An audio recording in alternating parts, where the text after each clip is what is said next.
To ensure that the future Busbar installations do not clash with any existing or planned installations, the client has requested we conduct daily on-site reviews. Our process is straightforward.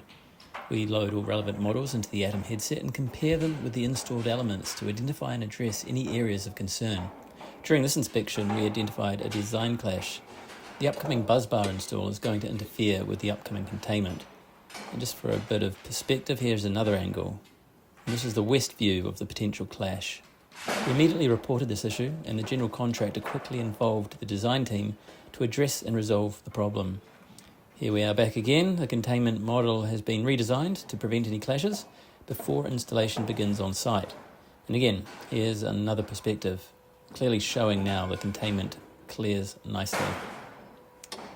Without this type of proactive help, the GC might have overlooked the issue until after the initial parts of the containment and Busbar were already installed on site, by which time we have a much bigger, more expensive issue on our hands. These early inspections are saving the GC significant time and money.